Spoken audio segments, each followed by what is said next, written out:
5 rounds to go in the CUPRA SimRacing Series 2020. The 9th instalment of the season takes us to the Arabian Peninsula. The metropolis of Dubai holds the appropriately titled Dubai Autodrome. Opened in 2004, it's hosted some of the largest races in the Asian region, most notably, of course, the Dubai 24-hour. That is the circuit then that hosts today's action. The 5.4-kilometre Grand Prix layout, the longest of all the variants at this venue, known for its high-speed rolling sections, also including a long back stretch into a tight hairpin. We should see some fine racing in the two 25-minute races this evening. James Kirk stepped in last round to do the commentary at Shanghai, and what a race it was. So thank you to him for filling in. My name, though, is McGlade, and alongside me, as always, Mr. Robert Wiesenmüller. Hello everyone, hello Lewis. Yes indeed, round 9 of the championship already for SimRacing Series, the longest championship we ever held on RaceRoom. And it's going to be an exciting race here. Let's take a look at the entry list. Some crazy brand new names on there, some that are pure debutantes to the entire championship. We spoke about this beforehand. Some that have done season 2 and then, or division 2 rather, division 3, and then moved up into division 1. Some notable names missing though. Jack Keithley not able to be on the entry list tonight. Kirill Antonov as well. However, we do have our main championship rivals. We've got Moritz Lerner, we've got Ben Spanky, and of course we've got our championship leader David Noj. Yes, and a couple of drivers actually just did another race in the ADAC GT Masters Championship just before, including Notch and also Moritz Lerner, so it could be interesting to see how they perform here today. But before we speak about the race today, let's speak about the last race, and I think, Lewis, you've got some highlights for us.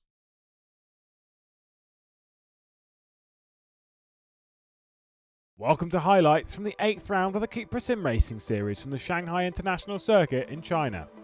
The return to the endurance format sees Ben Spanky on pole position ahead of Adam Pinches. A poor qualifying from our main championship rival sees an excellent opportunity for someone to take a sneaky win. Through turn 1 it would be Ben Spanky leading comfortably from Adam Pinches. Further down the order though, Juan Manuel Gomez would make contact with Jack Keithley, dropping him down a few positions and opening the door for the poorly qualified David Noj.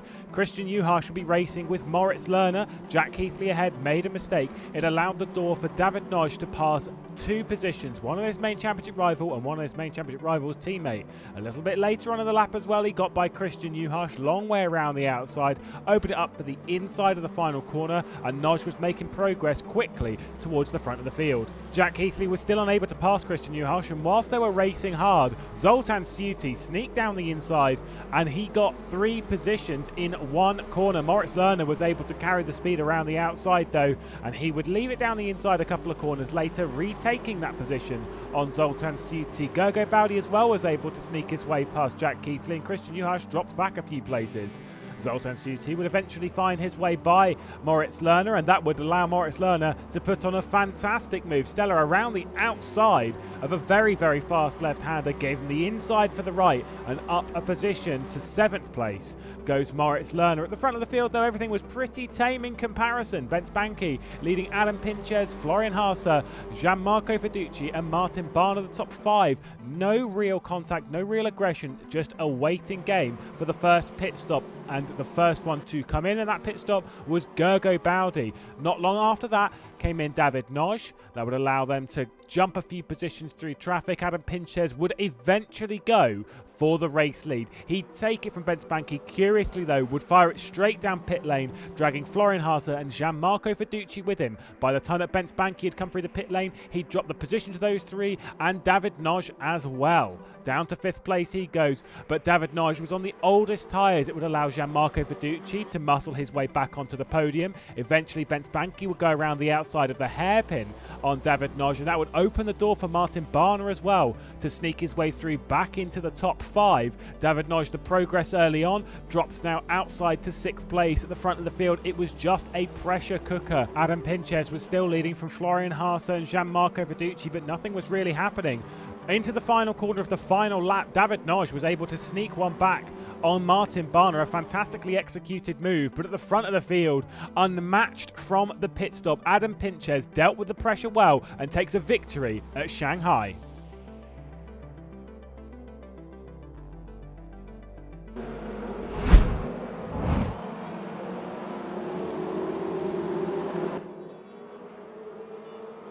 Thanks a lot, Lewis. And now we're live in the qualifying session here at the Dubai Autodrome, watching the car of Ben Spanky. Ben Spanky, that's a special name in this championship because he's the clear favorite when it comes to the pre-qualifying for the races. Absolutely, his speed is near unmatched, I will say, this season. As you see on there, has won 6 of the pre-qualifiers coming into rounds. Of course, we have a pre-qualification to decide the grid as to who's going to be in Server 1, Server 2 and Server 3. Ben Spanky has topped 6 of those. This round, though, was not the driver that topped it. Juan Manuel Gomez sneaking it in. Not a driver that we would have expected to have topped the pre-qualifier, certainly with some of the caliber that we've got on this field. Certainly did so, Rob, and is really showing some impressive form. There's a bit of a crash in the background there. Ooh, Ateladina with a hard accident there in the qualifying session. Yes, Juan Manuel Gomez, the Argentinian driver, for the first time topping the pre-qualifying, hasn't won a race yet in the CUPRA SimRacing Series, hasn't won a race on RaceRoom at all, but very successful in South American leagues, and maybe this time he can win a race. Looks a bit like Ben Spanky, is the same age as Ben Spanky, but in pre-qualifying as well. Maybe that's helping him here. I think the real thing with Gomez this season is just like the improvement in form and moving his way towards the front of championships, and also not being scared to get in with some of the big drivers, some of the champions. He's not scared of that. He just wants to get in. He just wants to get in racing, and I absolutely love that. You can see here, though, the drop. This is the championship standings with a single drop score. In the CUPRA SimRacing Series of 2020, there are 2 drop scores, so this is factoring in just one of those. We'll sort that out next round, bringing in the second one. Of course, we only have 4 rounds to go after tonight, but you can see David Naj was the very clear championship leader.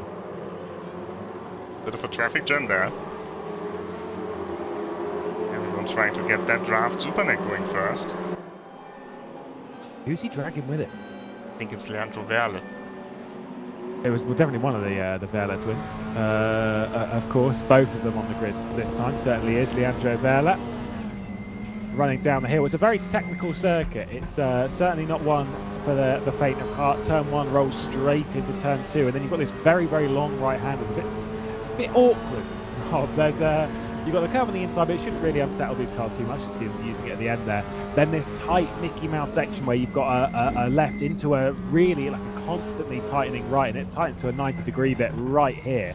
Just the most awkward time. And you think, oh, there's some sweet reprieve. We've got a bit of a flat out section here. No. Turn 9 is genuinely one of the hardest corners that I've raced on in recent memory. It's such a tricky corner to find the right line, because every line round there, Rob, feels like the wrong line. Yeah, it's very difficult, especially in a front-wheel drive car. We've also seen how light the car from Verle gets on this transitional area, where he goes from turning left to turning right. Very nervous there, not an easy track to drive at all. Definitely one of the hardest tracks on the calendar. Yeah, tightens up through this hairpin. The right hand, we'll see a lot of moves into there later on. Very much a single file turn 11 into yet another hairpin. You'll see a few cheeky lunges if anyone can remain close enough, although remaining close through this section is actually going to be very, very difficult. Getting the power down, very important. We leave the second sector after the hairpin. It's between these 2 corners on the run down 313, which isn't really a corner, it's more of a kink, but nevertheless, things are looking good for Leandro Verle with this slipstream. We know how these qualifying sessions work. This ever-tightening turn 14 just keeps going. Not really a great overtaking opportunity, but people will still try it. But if you do hold the inside, you'll normally be on the outside through the penultimate corner. Pit lane's on the right-hand side, and it is very tricky, but thankfully, we're doing this as a sprint round, and we don't have to use it. The final corner, be careful to not run too wide, because it kind of janks back in there, and you've got to stay within the white lines for the lap to really count. Ben Spanky goes to the top of the session. Leandro Verle only good enough for second, moves down to third, because wow, would you look at that? Mr. Gomez has decided that it's a good idea to fire in a 5.6. That is a very, very good time. I believe it was a 5.5 in practice coming into this. Yeah, that's an excellent lap time. And the times are a bit slower here because the track limits were made more tight after the pre-qualifying. Lots of drivers extending the track limits there. Well, the game wasn't really penalizing for them for it, so we said it's okay for the pre-qualifying. But during the race, needs to be tightened up, and Wiesenmüller, they're just falling victim of the track limits. I mean, it being a 2 and a bit minute lap, you really don't have much time. It's a 15-minute qualifying session. this one. And as always with RaceRoom, once the timer stops, that's the session over. So to get that time in early is actually really, really important. Moritz Lerner hasn't done that. Question from the chat, is slipstream that important here? Well, it always is kind of important in the CUPRA SimRacing Series, but I don't think it's equally as important as on some other tracks, because it's such a technical circuit, especially in the first sector and also in the final sector. In the middle sector, for sure, you can draft, but it will be hard to stay behind someone here over the whole lap, and we don't see that many people drafting like usual. No. The thing is with slipstream, of course, in these cars being touring cars, the lower downforce, they are less important. Like, sorry, it is still like important to get into slipstream. There's less of an effect. We see Florian Haase, whoa, getting a little bit tight there. As you can see, a camera car as well for today is Mr. Haase. The thing is, you don't lose very much from being behind people. It's not like it is in other series which are more downforce dependent. In these, you can sit behind someone, thus meaning that slipstream is effectively more important because you don't lose as much being in it. The gain is actually a lot higher. So for those working as a team, as long as it's done right, as we've got, whoa, my goodness. They are queuing up for the slipstream there. Seems like I'm proven wrong. Monkey and there, Attila Diener. Diener, yeah.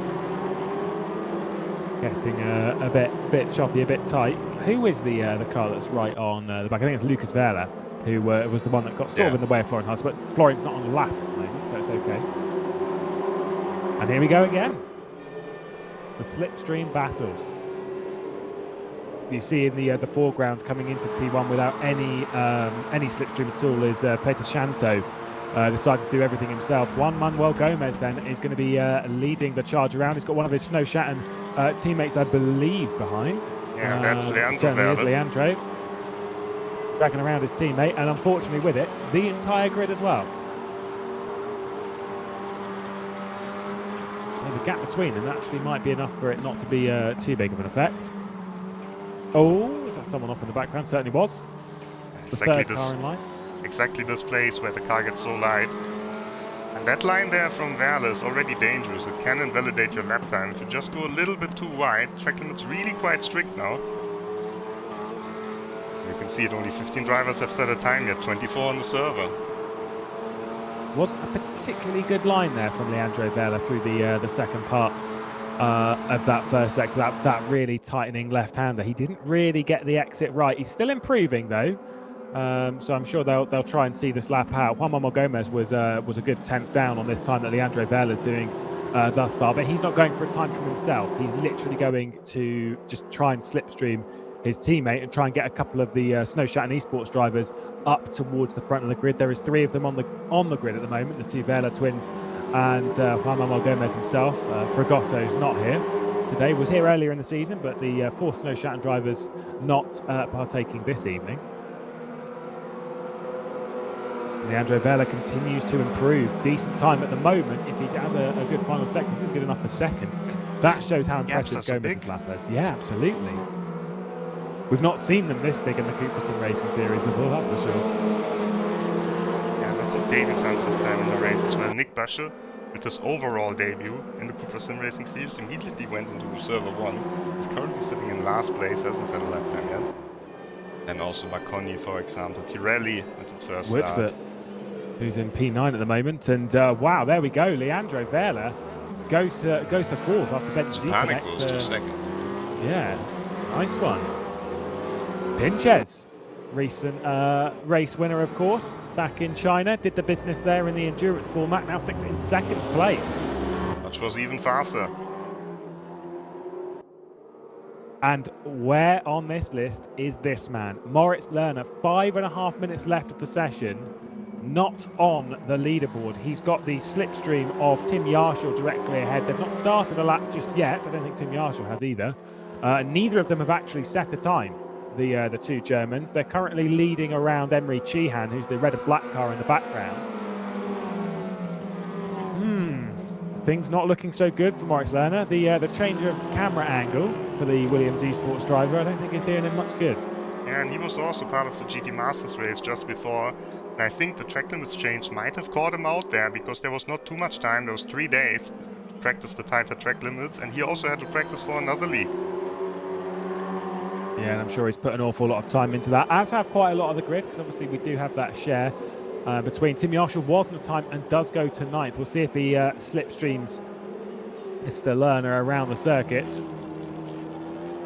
Bakonyi taking the Williams Esports drivers car of Jack Keithley, stealing that one for the round. So he's actually, honestly, in the number 1 car for this round. Second best of the debutants at the moment. Luciano Wittvold in P10. Barras Racing Team driver. Jump to him in just a second. Oh, Bakonyi beats him. Bakonyi goes ahead. Nice one.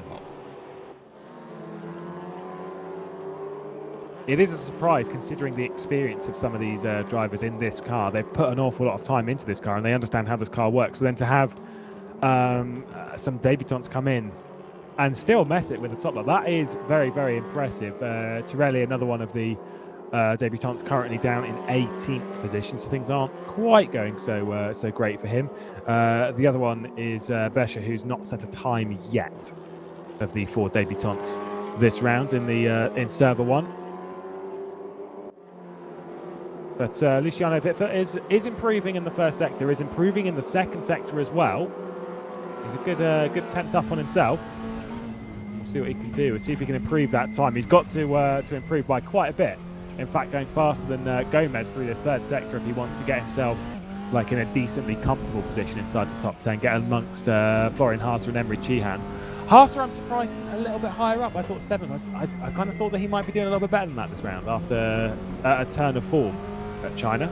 Yeah, it was supposed to be a good track for him, but very wide in the last wide corner. there, yeah. Gonna count. I think it does count, but it's just not an improvement. Let's see with Lerner. Can't see his sector times, and that's a concern. Also, he's dropped off the back of Florian Haase. Florian Haase of the other one, Tim Yarshall. He's dropped off the back because he was closer than that when he started this lap. And now he's run wide again. There. He's got 1 lap to do this. Moritz Lerner with a single lap to even qualify for anywhere on the grid. If he doesn't, he starts from last place. And his championship rival, David Notch, is sitting in 2nd place. Yeah, front row of the grid. This is a very dramatic moment in this championship, and things could very much swing here. He doesn't have much room for Tim Yarshall, who backed out of it to try and get a better run through the final corner, and may have sat himself a little bit too much on the path of Moritz Lerner. Of course, we've got the sprint race format today, so you will have a second chance, a second qualifying, but still. Oh. That's not a great line for Moritz Lerner, and that's not ideal either. At least it's not track limits. Indeed. Well, it's fine, that's not too bad because it'll line up for a better exit. It's not ideal, mind, but it's not bad. Right, first sector coming in. 2 tenths down. Attila Dina goes inside the top 10, moves himself into 10th place, half a second off of Gomez, who looks all pretty much peerless in this qualifying session. Big slipstream from Moritz Lerner then. He's in 22nd. Oh, he's getting place. blocked there. Yarshall not fast out of the hairpin. How much time is that going to have cost him? You'd argue a fair amount. Oh, and again. And now gets out of the way, does he? Or are they going to battle their way up towards... Oh, this is not ideal. This is not ideal for Moritz Lerner. Into the third sector they go. Is there going to be any more contact between the 2 Germans? Tim Yarshall, oh, he's gone up the under. He's pushed him out wide. I mean, for Moritz Lerner, that could have been a fairly important move. Gets by Tim Yarshall. Racing in a qualifying session whilst trying to set a time. A fair move, you'd add. Tim Yarshall bails and drops it down pit lane. Moritz Lerner, 2nd in the championship, 23rd on the grid. He's going to come around to complete. That was very wide. I don't think this is going to be a good time. It's not going to be good enough for the top 10, surely. Oh. It is 19th place for Moritz Lerner. And that is all she wrote. My goodness me, Rob. Juan Manuel Gomez on pole, David Nosh 2nd, Moritz Lerner down the grid. Race 1 is going to be incredible.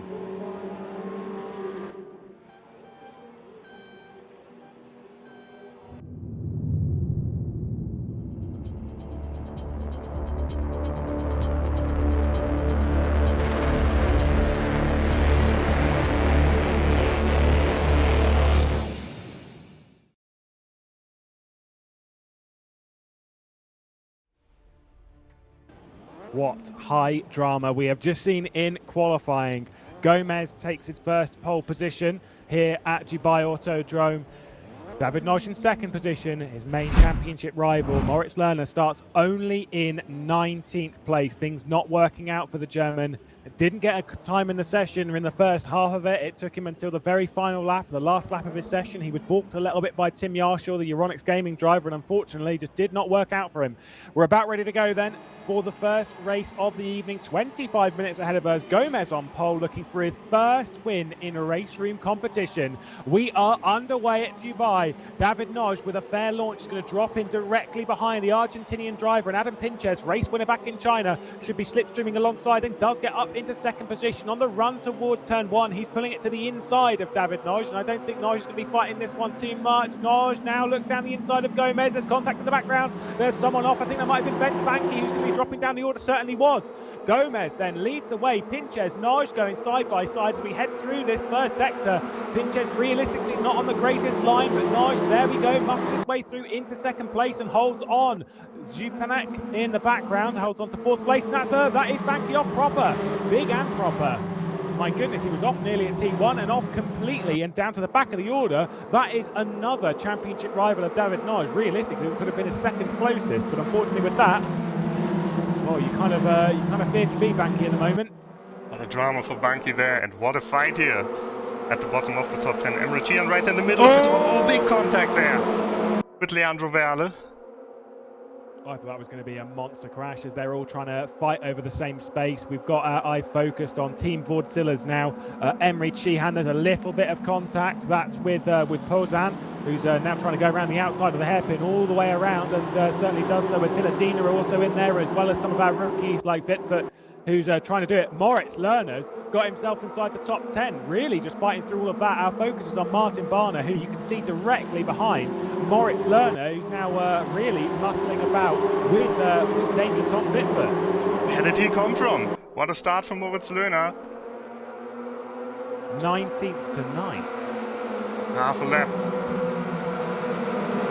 That's crazy. David Nosh. Race leader, David Nosh, according to my timing sheets. Where's he done that? Oh no, it swings back to Gomez, so they're racing hard at the front here. He must have just overcooked that corner ever so slightly, and Gomez retakes the lead. Here comes Florian Haase. My goodness me, what a start it's been for him. We said 7th maybe wasn't quite good enough after a turn of form at China. Comes over to this part of Asia. You can see he's almost leaning forward there with anticipation on the back of the championship leader, David Nosh. What a start for the Germans of Florian Haase and Moritz Lerner. Oh, Adam Pinches diving it back down the inside. This one's on Zupanek. Oh, there's contact as well, escorting Florian Haase towards the curb. Haase's going to carry the momentum off of T1 though, and should be able to hang it, but he's got to go all the way around the outside of the long right-hander. Little bit of contact.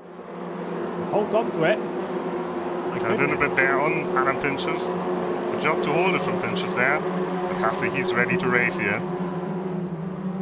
He certainly is. He's really pushing it. Like we said, that qualifying just doesn't really do justice to the turn of form that Florian Haase is having. And I am glad to see it, because Florian Haase, you'd be hard-pressed to meet nice men inside the paddock. And he certainly is one of quality. You can see there was a contact between Zupanek and Pinches, and now Tim Yarshaw's also getting involved. We've got Moritz Lerner in the further back in the pack, battling for 8th place with Martin Barner, moving his way bit by bit towards the front of the field. All white.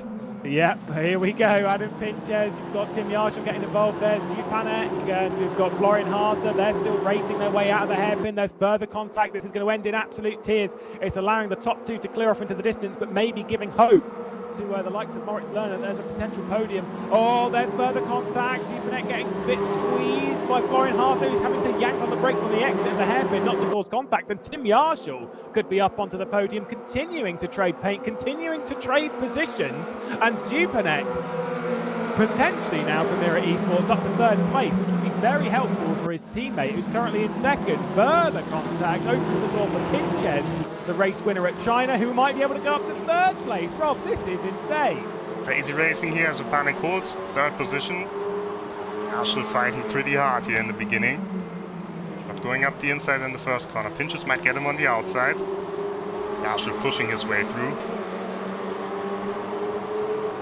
the battle continues. The run to T1, and Zupanek is going to be a little bit open to a move. Moves a little bit late to try and cover off. Tim Yarshall then covers it back off. That's a little bit dodgy and dangerous. It's going to open the door on the inside, and he is going to dive for it, is Tim Yarshall. We know how aggressive he can be with moves. Adam Pinches as well, trying to fend off the likes of Florian Haase, who's coming under attack from Leandro Vela behind. And they are going to be battling, and I think it's going to come the way of Leandro Vela potentially with Florian Haase. It certainly does. Moritz Lerner, now the German, getting involved with his compatriot in 7th place, and Tim Yarshall seems to have a bit more of a tighter hold on 3rd position than anyone previous thus far. Of course, we've got a long stretch coming up, Rob, and that may ebb and flow.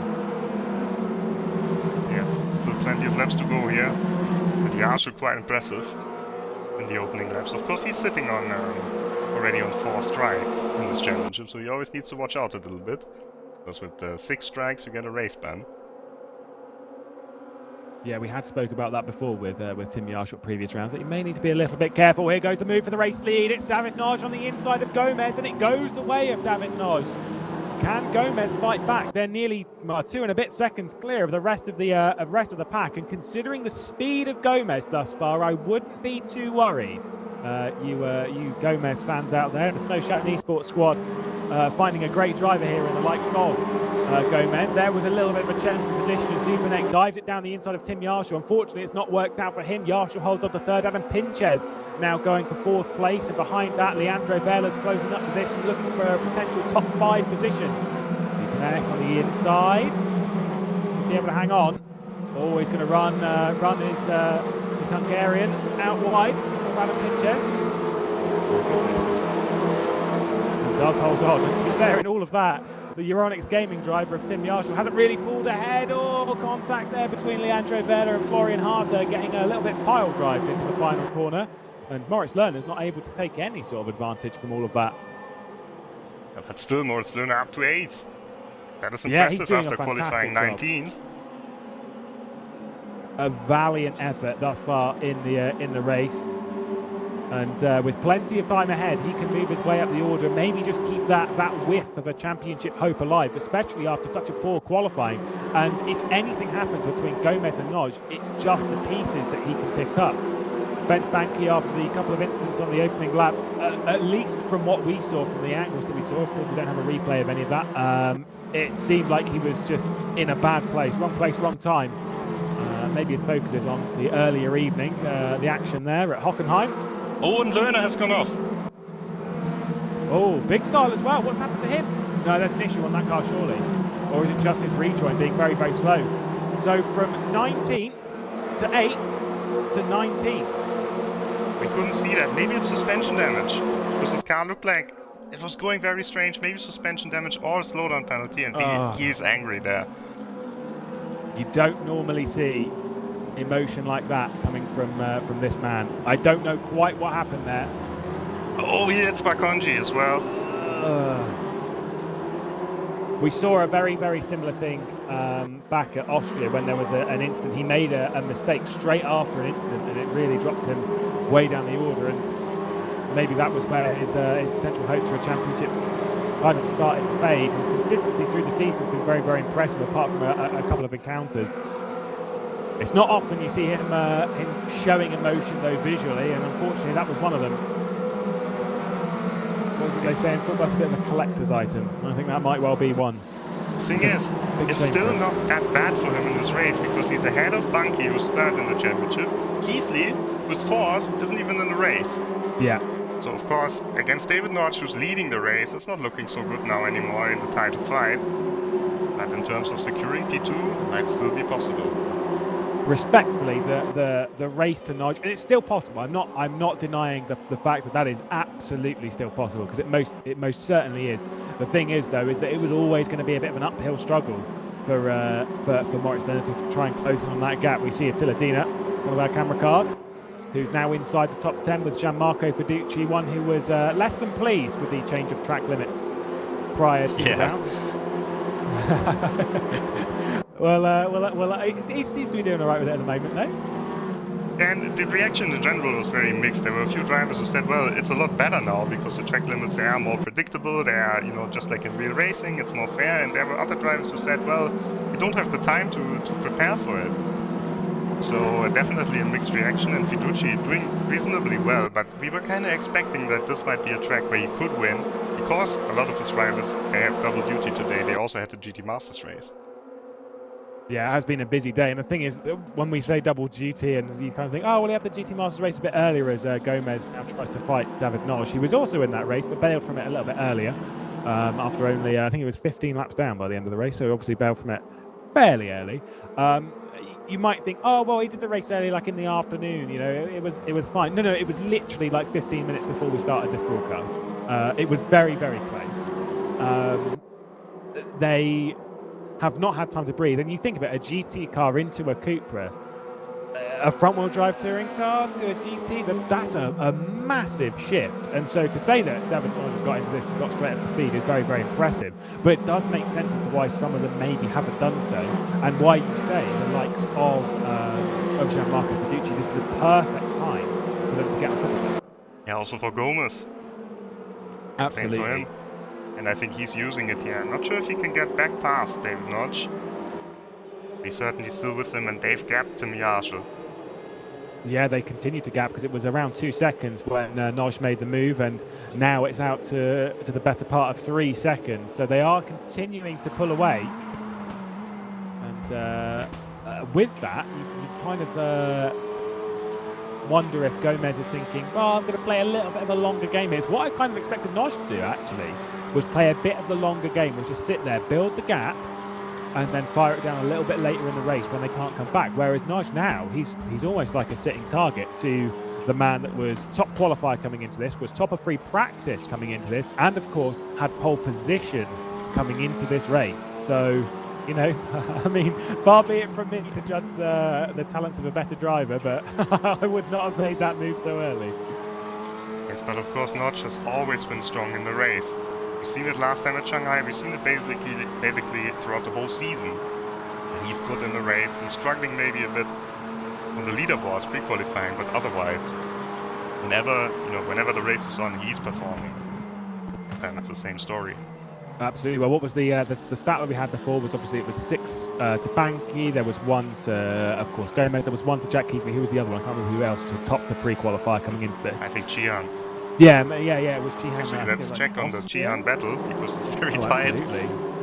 Continues to be pretty close with Sokovikov, who's continuing to impress and push himself up through the orders of the CUPRA SimRacing Series. My point, though, was that Lerner and Nosh, despite their racecraft and the amount of races they've won this season, they've not topped to pre-qualify. So your point is very apt on their abilities to race. We focus on the battle then for 12th place, the red car versus the blue car. Red car being Emery Chihan, who we'd more have expected to see a little bit higher up, but Sokovikov not really taking any prisoners in this battle. He's more than happy to get involved. And behind you can see the push back towards the front from Moritz Lerner. He's up to 15th place now after just making a move on the Conan. Yeah, 2 very similar looking cars there. Lerner with the number 3. Now all over the back of Norbert Posen and running wide again. That could be a slowdown penalty again for him. Yeah, he's got to has be very caught careful. Marshall as well for 3rd.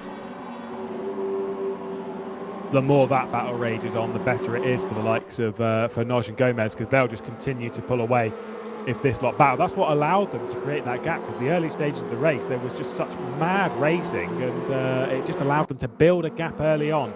We're over halfway through the first race of the evening. Of course, after this we've got a 5 minutes I say a super box, definitely not. And look at Gomez!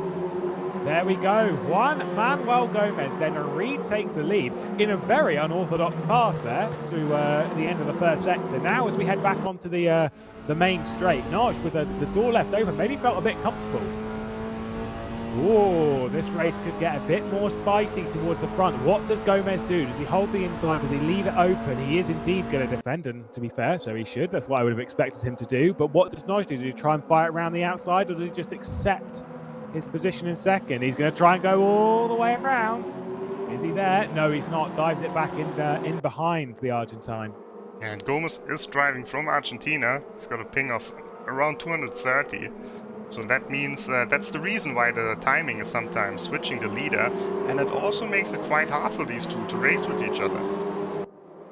It's actually impressive that it's even possible. It really is. Well, we've spoke before in this season about it being as Moritz Lerner's now got past Sokovikov for 13th position. We spoke before about how particularly recently we've become more of a global championship. It's not just people from Europe. We've got people now joining. Obviously, we've had some from Asia before, and like the Australian or whatever. Now, obviously, we've got some from South America, being the snow shouting guys in this championship. So the fact that we are getting a race from their own homes between someone from Argentina and someone from Hungary, very far apart. The fact that they're even able to race at all is very, very impressive. And of course, the high ping doesn't make anything particularly simple. That said, though, you can see even yourself that Juan Manuel Gomez is not exactly warping around a lot. Who's that dropping down the order? Martin Barner's dropped down the order quite a bit. He's now down in 10th place. He dropped down behind the likes of Gianmarco Fiducci, Attila Dina, and well down the order. He was battling up much further than that. What a strange place to drop back as well. He had a bit of contact at T1 maybe that slid him off. Perhaps. I think he was battling, if I recall, he was battling with like the likes of Florian Harter and that. I wonder if he's just sent himself off. Either way, down to 10th place in a bit of no man's land at the moment. Emery Chihan's a fair couple of seconds behind. Certainly does. Certainly does. Dropping further time. He really needs to drop it before he gets onto the straight, because that's going to cost him an awful lot of time. And I'd hope that he's done all of it. If not, he's going to be a little bit of a cork in the bottle there for Emery Chihan, Wittfurt, and of course Moritz Lerner, who's once again charging back towards the front.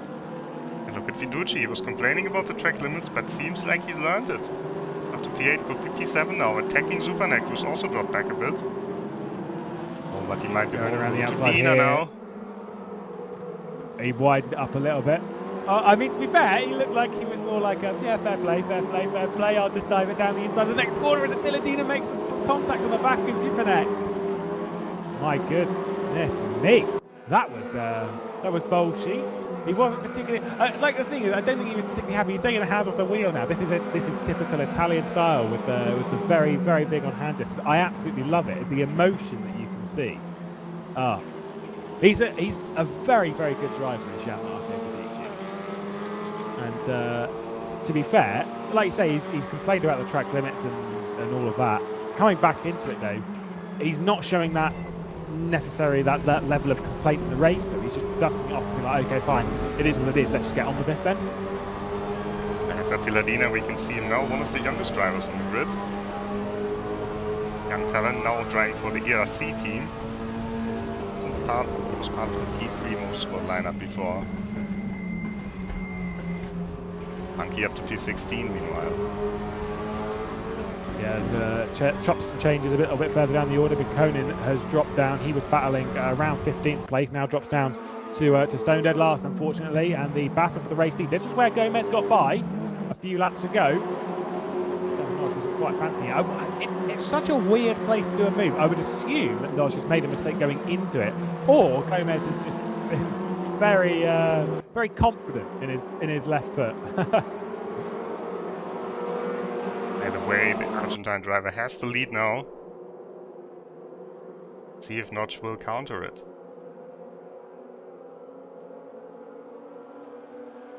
Was thinking about it. Yeah, he certainly was.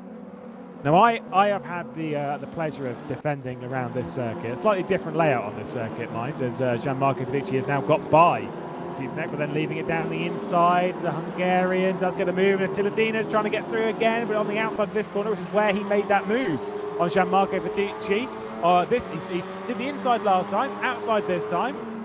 He's going to have the inside for the hairpin. So Attila Dina, I would say, is odds-on favourite for the 8th place. But then again, Gianmarco Fiducci holds the momentum around the outside. Great racing between the two young drivers. As David Nodge, I think it's just a time we won't panic too much. It certainly is. I had a bit of a heart attack then. I thought the lead had changed. Further contact. Attila Dina on the wrong line. Gianmarco Fiducci then for 8th place. Secures the place for now. Checking one time on pole sign here in the battle with Sokovikov and Wittfurt. In the car with the number 11. Very impressive debut. By far the fastest of the debutants.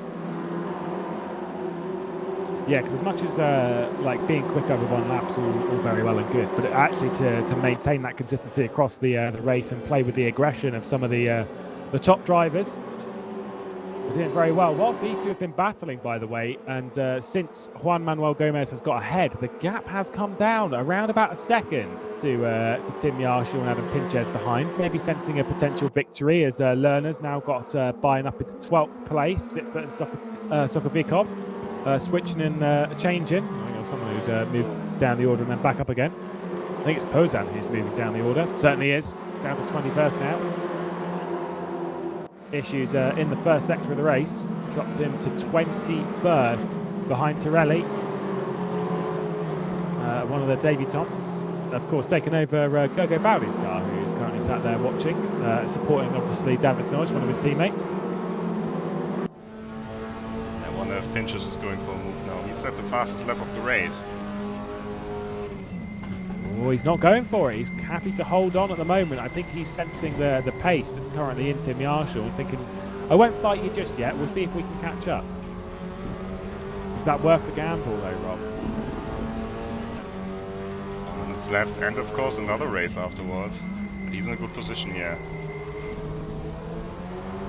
Also his rivals in the championship. Of course Hassel is right behind him, but would maybe catch Banki.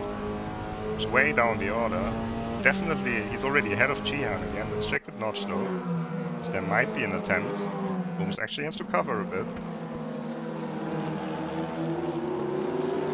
Yeah, there was a feeling of maybe a dive bomb, but it was nicely covered by Gomez. Just defended nicely, took a slightly diagonal line. I think in motorcycle racing they're called diamonding the corner, which is where you basically take two apexes to a corner. And on a corner like that, you can kind of get away with it. You take the first one, and then you find the second one. It's not just a late apex, and you just covered it off very, very nicely. Kind of what you do down towards turn one, although not quite.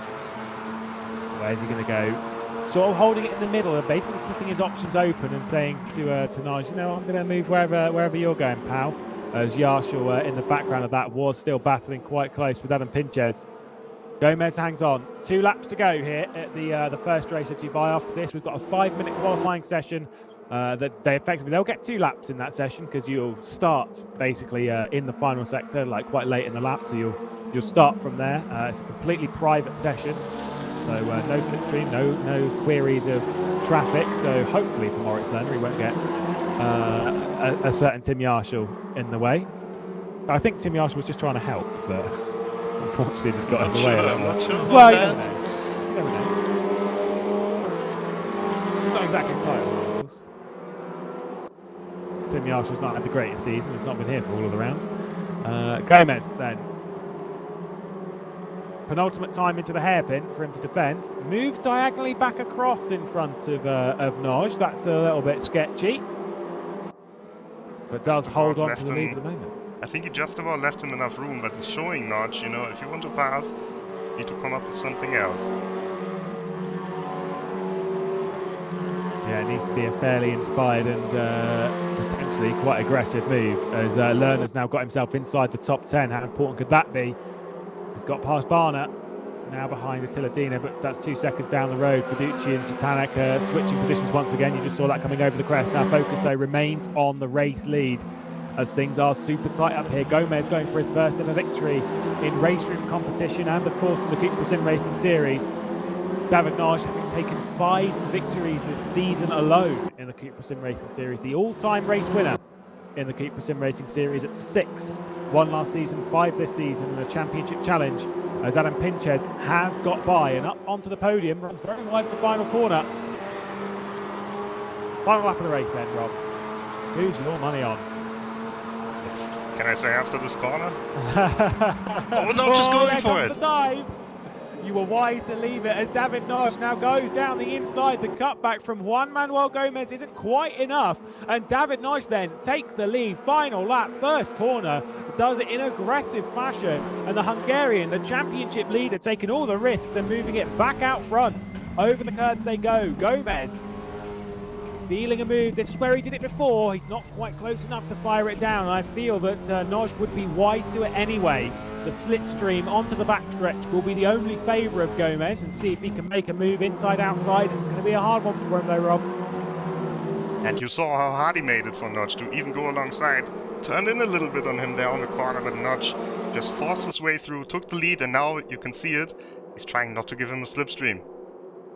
He certainly is. Moves from one side of the circuit to the other, white lines to white lines. It's enough to cover it off. It's going to be a big live from from Gomez if he's going to do it. He's very late on the brakes. I think he might have just overdone the corner though. Pulls it back on the apex and straightens up the exit, which in a front-wheel drive may actually work. Tim Yarshall, by the way, has got by Pinches and back up into third place. David Nosh looking for his 6th victory of the CUPRA SimRacing Series in 2020, and it looks pretty solid at the moment. Half a second clear of Juan Manuel Gomez. Just really 2 opportunities to go. One into this final corner, the penultimate corner, realistically, on the end of this backstretch. You can't really do it in the real penultimate corner. And then the final corner, you've really got to carry the momentum through. I don't think he's going to be able to do it. I think this is very much swung in favour of the championship leading driver. Well over the curbs. Gomez is pushing as hard as he can. Tim Yarshall then onto the podium. Juan Manuel Gomez in second, but at the lead of the race, the final lap, the first corner he did it. David Nosh, my goodness, what a season. 6 victories in the CUPRA SimRacing Series, where his championship rivals falter. Nosh prevails, and it is yet another victory. Gomez, though, valiant effort, P2. Tim Yarshall, 3rd. Pinches, 4th. Florian Haase moved his way up the order to 5th. And twice in 19th place was Moritz Lerner, but moved up into 10th place, which is still a pretty decent drive, all things considered. Yes. P10 Moritz Lerner, P13 Vance Bunky, so a good recovery, but still they won't be happy because this man here takes all the points, takes 100 points for the victory. David Notch. Formation of the results here. Pinches with the fastest lap. You can see Lerner not even a time in the, not even 1 lap time without collecting a cut somewhere. And he's not the only driver. Sokovikov and Lucas Vela are the other 2 to have done that, at least on this list thus far. Wow, I think the fastest lap from Pinches, of course he would have done that in slipstream of Tim Yarshall, but I feel that will give him a little bit of confidence heading into the next qualifying session. And we know, especially with the 5-minute qualifying sessions, for one, David Nosh rather, is very, very good in those qualifying sessions. I think he's had, of the last few attempts, I think he's on 4 or 5 consecutive, I think it's 4 consecutive pole positions in the shortened format, because of course we did 2 at Brands Hatch, and then the 2 in the previous he had the pole positions in. So is very, very strong in the shortened qualifying session. But that momentum from Pinches, maybe the momentum's swinging his way a little bit. Yeah, a bit surprised that Hasse wasn't faster here, because this is really a good track for him. And of course he's got the GT Masters race under his belt already today. Yeah, for the championship, seems like there will be a fight for P2 rather than for P1, because David Notch is just extending his lead. It's every race. He is relentless. If he's not winning, he's always there or thereabouts, or at least he's ahead of his championship rivals. Take last round, did not qualify very well, neither did Moritz Lerner. Moved his way up the order, beat his championship rivals in that session. We're in practice at the moment, preparing ourselves for the qualifying session.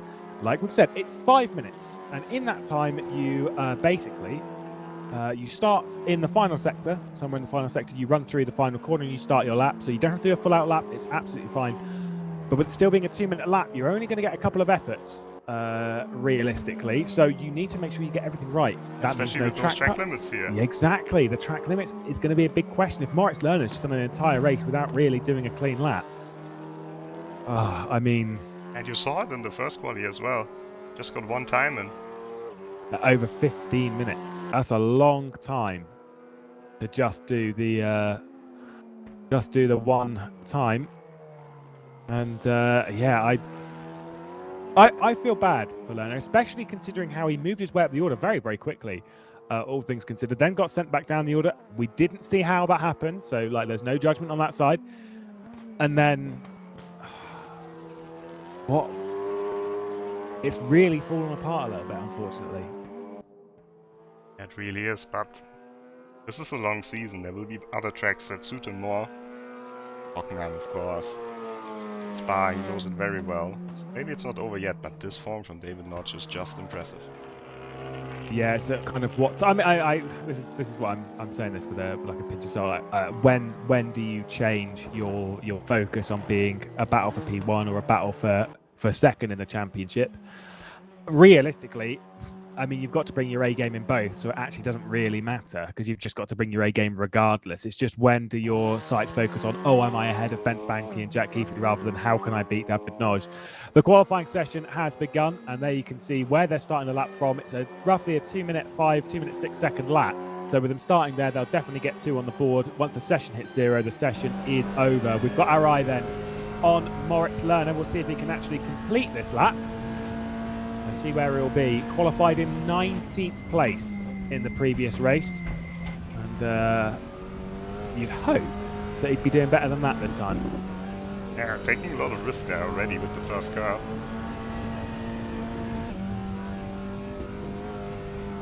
Quite nice through this part, up and over the curbs again. Watch the rear just slide a bit all over the place. Fairly nice, a little bit wide, but he's going to find the apex. Front end just sliding away nicely within the white lines.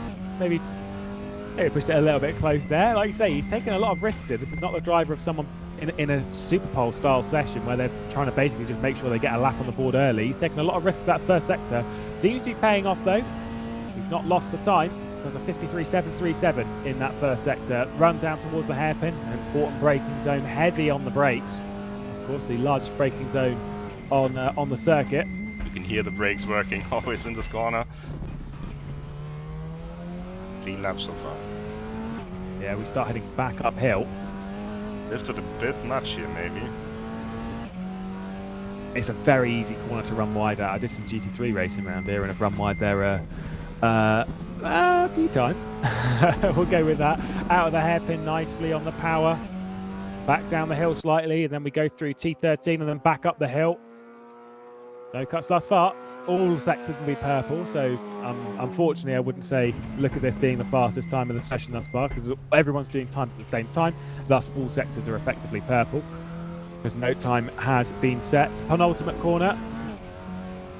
Looking good so far. One final corner then, which you could potentially run wide at, but things are looking good for Moritz Lerner. The rear stepping out just ever so slightly, but just guns the throttle, runs up and over the curb. Good lap then from Moritz Lerner. He's going to set a time in the early parts of the session, a 2:05.811. That's a decent. pretty handy time. Oh, but not just once again first. It's better than 19th. We'll give him that for Moritz Lerner. David Noj then, like you say, 2:05.704, 10th clear of Bence Banky, who's qualifying well. Should get another lap time in. Yeah, certainly will. He's escaped and effectively restarted his lap. That's why he's back there. Here's Juan Manuel Gomez, purple in the second sector. And that's his only lap. That's his only lap. So he's escaped early. This is the only lap we're going to see from Gomez in this session. He will not have enough time to complete the next one. Snow Shattered Esports, pole position in the previous race, denied a race victory, hoping to come into this one with the momentum and maybe snatch one in this. Runs very wide at the final corner, but it won't be illegal. But will it be quick? Kind of. He goes to second. Good time. Decent. Looks like Notch is soon gonna be at the front again. Just crazy, the pace that he has this season. Like Hasse I said, in P15 really out of position. Witvoet was so good in the first race, he's only 24th. Yarshall, he's got a green sector. Yeah, will he be moving his way up onto the front row of the grid or potentially even a pole? I said with David Noj looking into this session, his form in these shortened qualifying sessions is very, very impressive. He just can get it done when it needs to be done. If it's a longer session, I mean, he qualifies well. Obviously, he qualifies front row, third, fourth, something like that. Not really on the pole too much. Whereas in the shortened stuff, he is absolute dynamite. He's loved the addition of these shortened qualifying sessions. Tim Yarshall to the second sector split. Oh, looking to deny Naj pole position here. And he can risk it. He's not in a very strong championship position. He's got P5 already here. It's good. Because he's aggressive in the race, he can move his way forward. I think he's going to risk it in the last sector.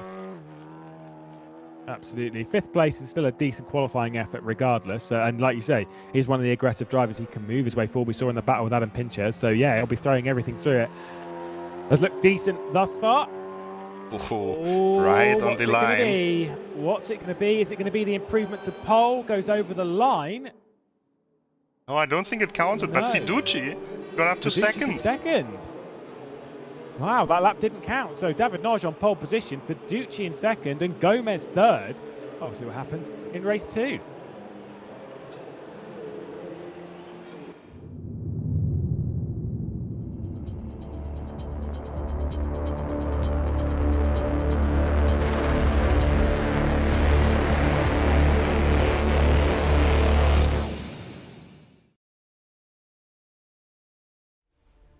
Second race then of the afternoon for the CUPRA SimRacing Series here at the Dubai Autodrome. We saw a thrilling race 1, a battle race long between David Nagy, our championship leader, and Gomez. There seems to be another driver wanting to enter the mix.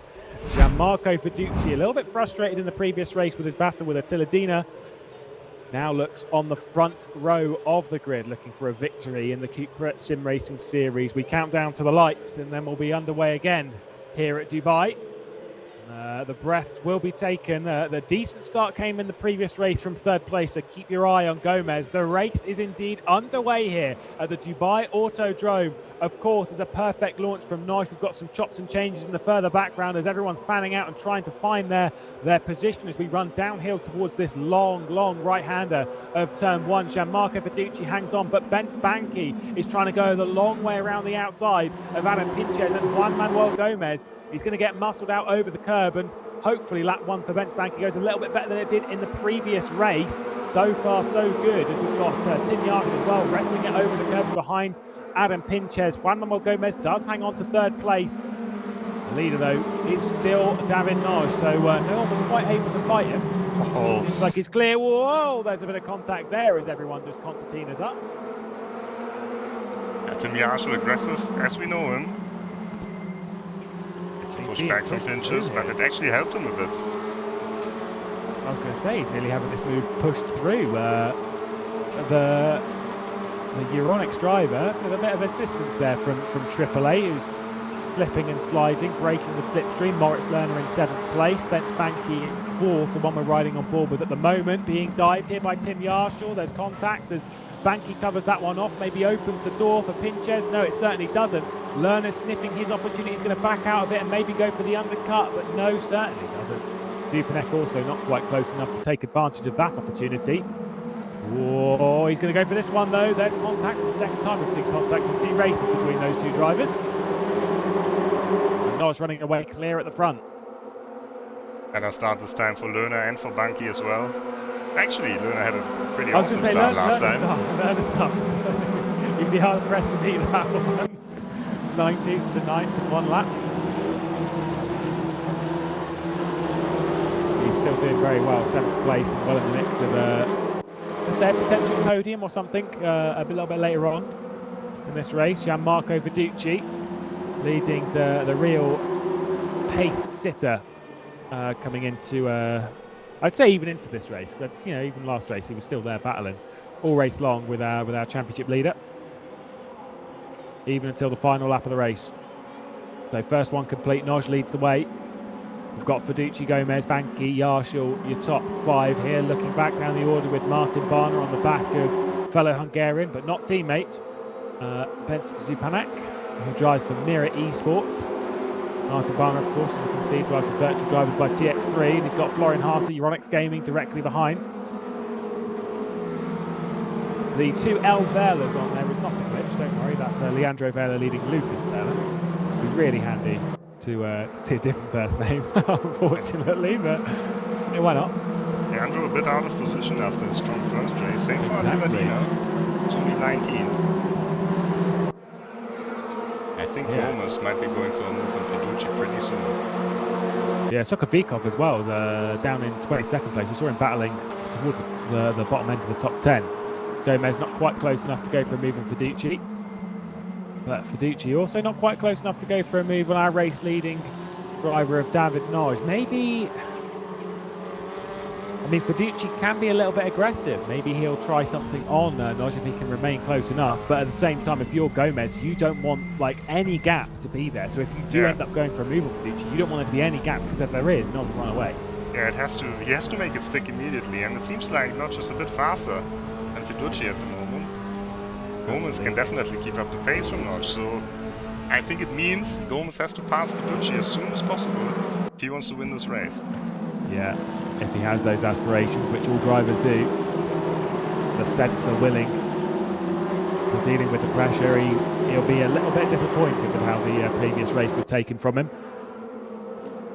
And like you say, if that move is going to happen, it needs to be one of many things. It needs to be clean, it needs to be concise, it needs to be quick, as Zupanex. Oh, I think he's had a slowdown. Yeah, for sure, he lost some valuable positions there. Chantonal over the back of him. Oh, we've got Tiladina there. That's the one furthest right on your screen as he's trying to find his way through on Bacogni. Oh, diving it down the inside. There's a lot of contact there. Not quite sure who it was absolutely sending it. I think it was Pointeau. I think it may well have been Corentin Pointeau. Shanto, Tiladina, Sokofikov footing the bill for a fair amount of that, and he's battling with Bursche for 18th place. Oh, there goes a Tiladina down the inside of Shanto. And that's that move done. The young German who was inside the top 10. Oh, Shanto sending it.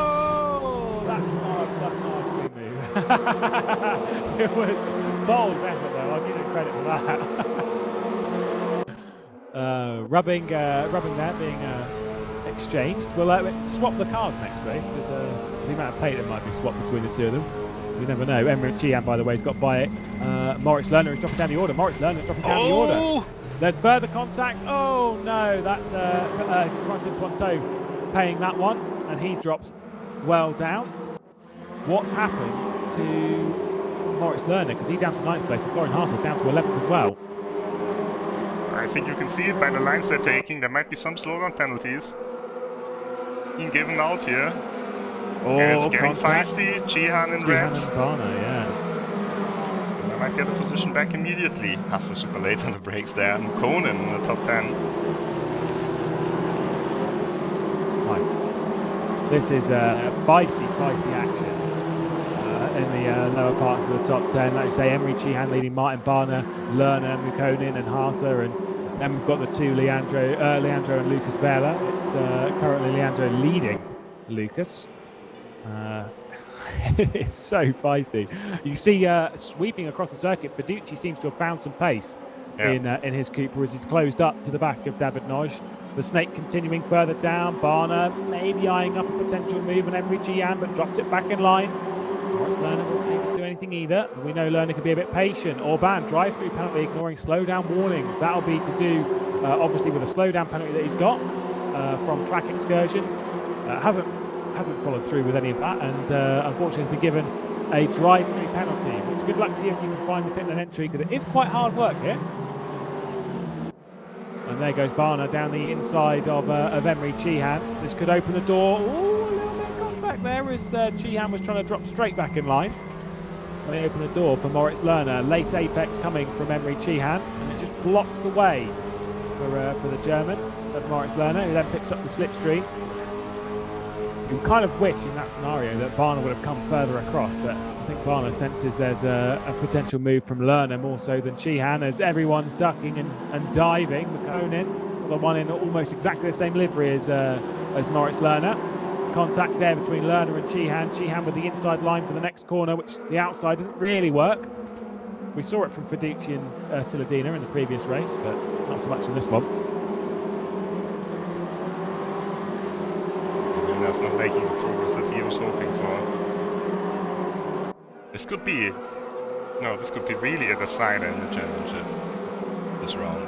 Yeah, I'm sure I've said this before in this season, but I remember some advice you gave to Eric Strana, Rob, in 2015. As Lerner's now going all the way around the outside of giving the inside of the penultimate corner. No, it doesn't. Oh, there's contact between the two. Lerner's going to try and take advantage. Gives him the inside for the final corner. Is he going to be able to fire this one through? There's contact between McGlade as Florian Haase gets through. And Where did he come from? Exactly, that's why I was like, who is this? Where's he come from? Moritz Lerner didn't get that move done on Emery Chihan, so now sits behind the run to the first corner. McGlade now we've got Haase looking down the inside potentially of Moritz Lerner. Is there going to be contact? Yes, there certainly is. And Florian Haase is going to get that move done on Lerner. I don't think that's exactly the fairest move. Is he going to hold in front of McGlade? There's contact squeezing him over the curb. Florian Haase might have a little bit of a thing to pay for that one, as Moritz Lerner is the one who's paid the price, at least for now. But yeah, you were said to Eric Strana once that sometimes you try and make the move look too pretty rather than just sending it down the inside. And I will always remember that advice, because it's absolutely true. And Lerner kind of needs a bit of that advice at the moment, because with Emery Chihan, he was always trying to go around the outside. He was always trying to do this. He's trying to make the move too fancy. Just dive it and deal with it. This time he did against Hasse. Yeah, he certainly did. Oh! Two coming together on the straight. And there the move goes back. I don't think that was Florian Haase trying to give the position back. You can see how far he's leaning forward, Florian Haase. That's not where his seat currently is. He's leaning forward intentionally on that, I believe. His face certainly is so. As everyone's battling very, very heavily. Leandro Vella's not quite able to get by Mikkonen. The two Germans of Lerner and Haase are trying to pull away from the rest of the pack towards the front. Tim Yarshaw's closing in on Gomez again. This is the battle for the, realistically, still for the win. I think Bence Banki's just a little bit too far outside of it, at least at the moment. We've done 10 minutes of this race, and David Noyes still leading the way for Fiducci, Gomez, Yarshaw and Banki. Wasn't Banki ahead of Yarshaw? I believe so, but that was a few laps ago, and we've seen a lot of action in this race. Yarshaw with a strong pace here. Very. Yet to take victory, if I recall correctly. Actually, has he taken a victory at all in the CUPRA SimRacing Series? Because I don't recall him getting one last season. No, he was not part of the first season. No. But of course, he's won plenty when it comes to the RaceRoom world of sim racing. So you know he's done his fair share, but yet to do so in the CUPRA SimRacing Series, if memory serves. We look backwards from our championship leader. Fiducci, this aggression there, this confidence in the car that it sticks to the line. I'm so impressed by his pace this time, and also at Shanghai last time. He's very much moving forward, is Gianmarco Fiducci. We saw some impressive pace from him back at Nürburgring, and then afterwards it sort of just fell off a little bit. But never in. He's always been in Server 1. He's always been there or thereabouts. And it seems like he's just getting more and more comfortable in the car. He's moving backwards. Moving back towards, rather, the front of the field. And it is impressive to see. And then with the likes of Gomez as well, like we're seeing these young talents move forward here in the CUPRA SimRacing Series. It really is a joy to see, especially when they're going toe-to-toe with a driver who... David Noyes, not really one of the top drivers in racing. He's always been up there. But this season has shown a completely different side of himself and has been unmatched. Yeah, you could kind of see the sparks, you know. At the end of last year, this was WTCR. He won the race in Sepang, then in the grand final, actually in Malaysia. He won the Sepang race again and was third overall. Definitely has the pace, but never quite had the consistency. This season, completely consistent. Every race he's been good. Yeah, it's certainly his drive to being a complete driver, and he's in an outfit which we've spoke time and time again.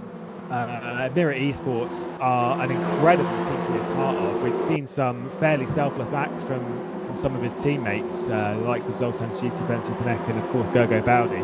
We've seen some fairly selfless acts to aid him in his championship challenge, and what a team to be a part of.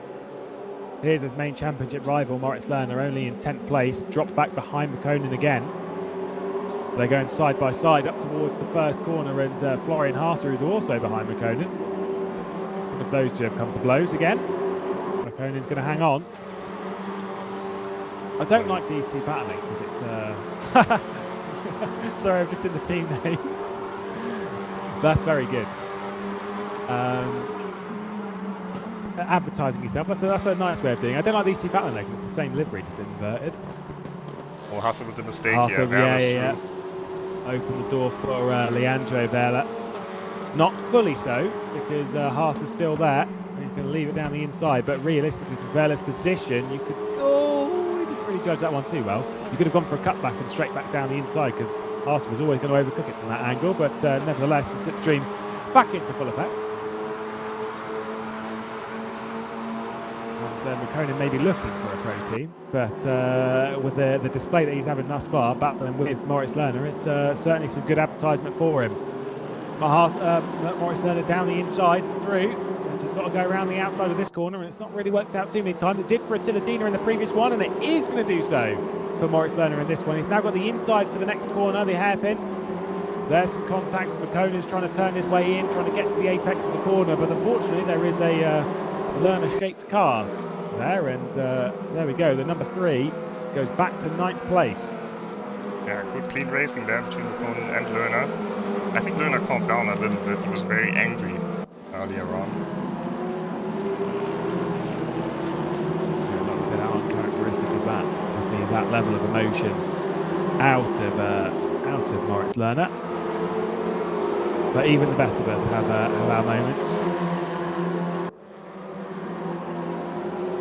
Pressure here on his debut. Third Euronics gaming car on the grid. Not quite the debut he was hoping for. Oh, look at Lerner. Conan is putting so much pressure on him. Right over to the wall.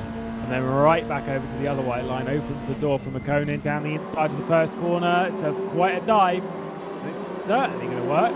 But is the cutback going to work for Moritz Lerner? No, it's not. He left the door so wide open there. That was always going to happen. And it's a great corner for passing. Bit of contact there. That's the place where the car gets so light. It's a great corner for passing because you can run a little bit wide. You will get a very bad second corner, but it doesn't matter if you have track position.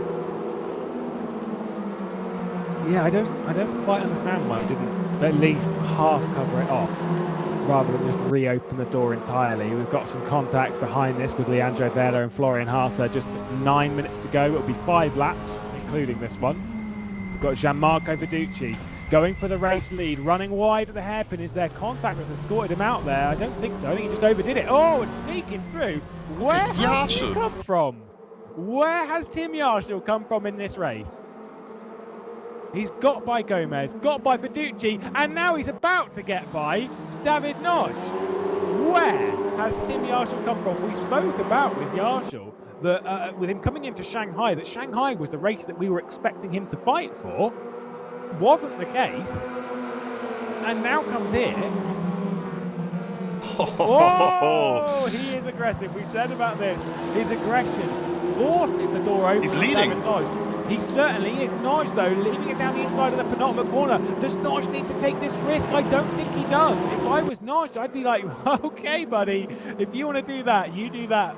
Oh, he pushes him again. Further contact. And Yarshall then, with 4 laps to go, takes the lead of the second race here at the Dubai Autodrome. Gets by David Noj with a pretty aggressive move. Had to force the door open. Gianmarco Verducci. Oh, slow down for Noj. Slow down for Noj. Yeah, certainly is. He's going to drop down to 5th place now. He's going to try and hang on a little bit. Verducci then. He will be furious with that, but he also has to ask himself the question, was it worth it to fight with Yarshall?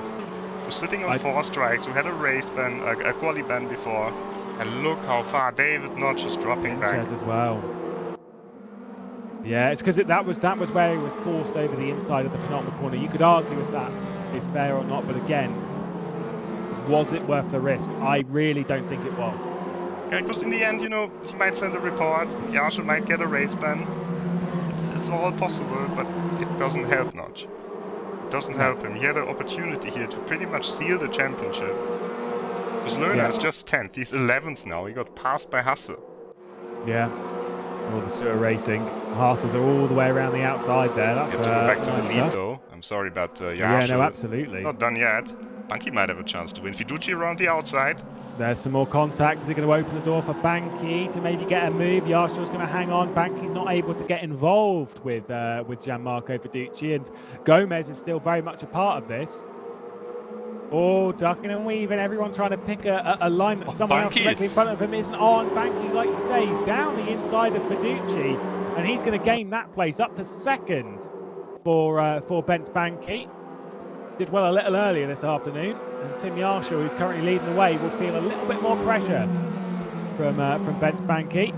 Ooh, running a little bit wide. There's some contact again, just pushing and not naturally what you'd expect through a corner at concertinas like that. If they race harder, back in this.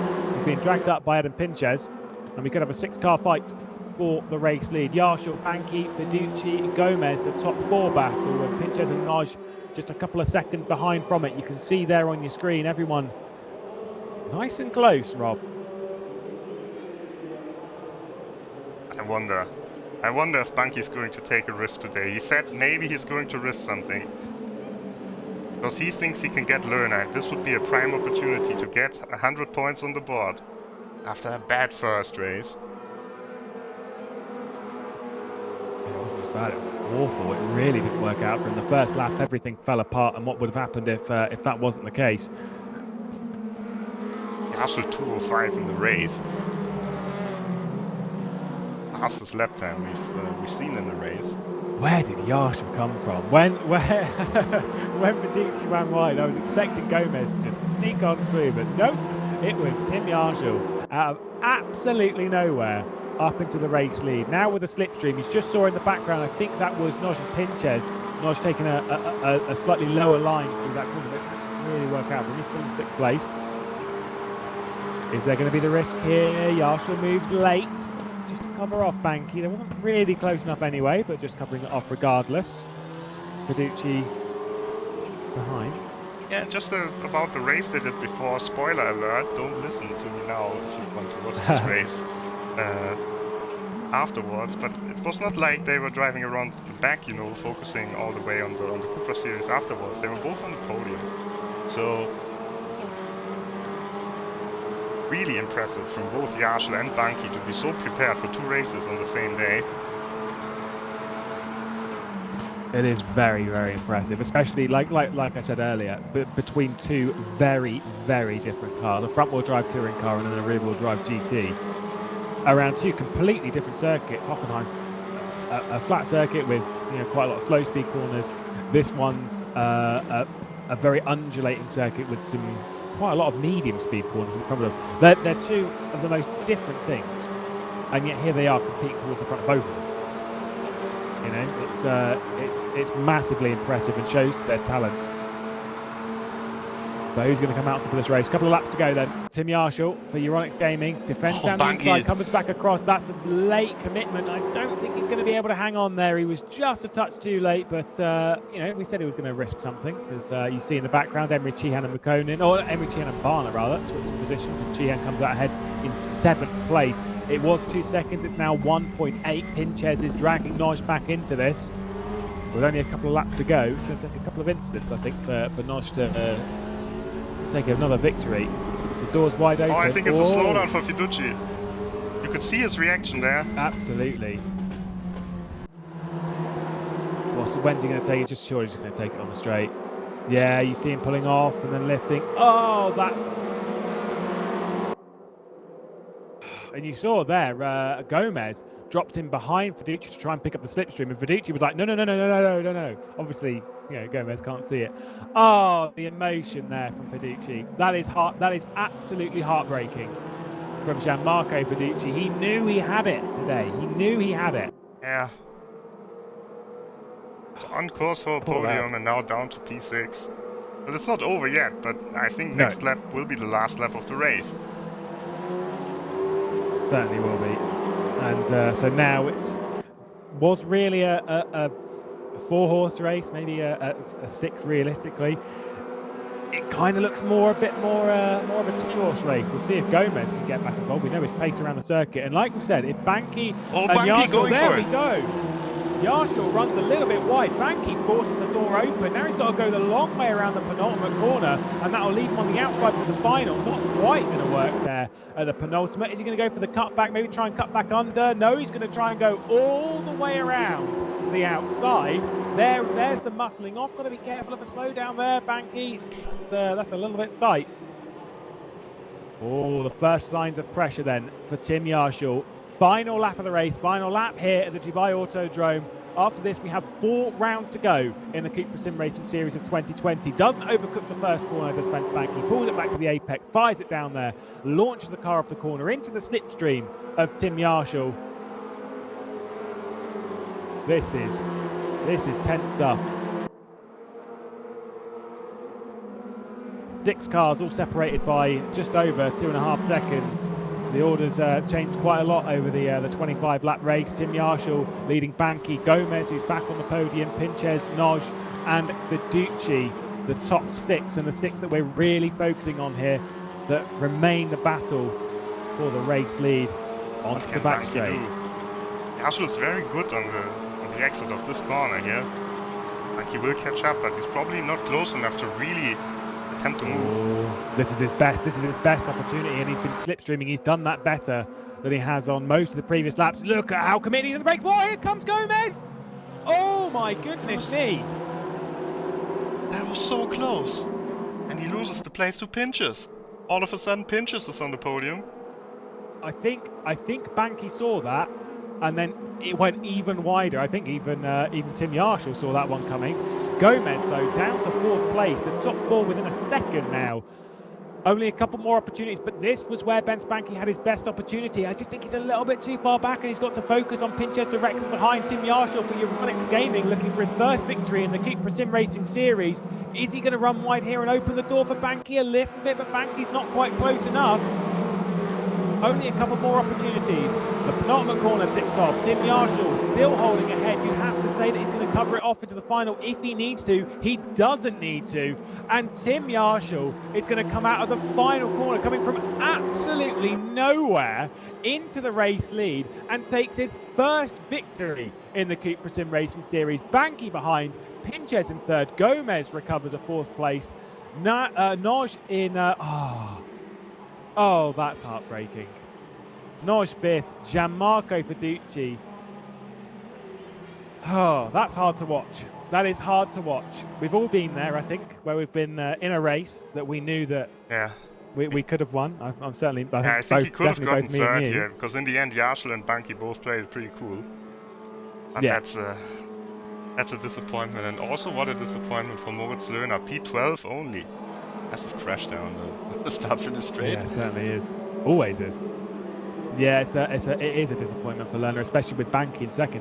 We said Banky is now, he's got his sights very much set on 2nd place in this championship, and closing in on it, certainly with that. Moritz Lerner, still no time in the race, which means that he's not really done too many legal laps. That would explain why he's only 12th, realistically.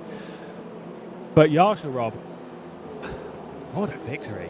And he was so fast. He was just so fast in the second race.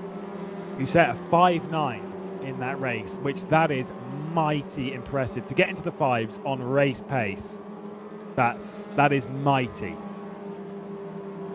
Really destroying that gap. And said Banky getting involved. Gianmarco Fiducci, I will say this, if you are watching, based on your pace, and this goes the same for the likes of Gomez, and the likes of even like the Verles and whatever, all these young drivers that are coming up that are sort of like new to the competition, like realistically fighting up at this level, your time will come. There will be a race win. Looking at their pace, the race win is almost an inevitability. You know, there is that win in there. You can see that, and you can see the fire and the determination. Whether it'll be this season, whether it'll be another season, doesn't matter. It's definitely there. Yes, especially Fiducci and Gomez. They've been so close. I think we've seen Supanik as well at times. Antonov is another one. But this time it was Tim Yarshall. First victory in the CUPRA SimRacing Series for him. And we've still got plenty of rounds coming up. Yep, still 4 races left to go. 4 rounds, well, still 6 races left to go in the season. Next time, though, we go to Suzuka. The endurance format is back. That is in only a week's time, so 7 days. Get yourself qualified for that, because it'll be pretty incredible. Qualifying ends tomorrow, so if you haven't set a time yet, hurry up. Get on it. And then, of course, we've got another couple of weeks, and then we go to Hockenheim for a race that we should have done a little bit earlier in the season, because that one was in place of Brands Hatch, if I remember correctly. Yeah. We've moved it to round 11. Then we go to Spa, penultimate round of the season a week after that, and then we end everything on the streets of Macau, which, you know, there's something fitting about that, isn't there, Rob?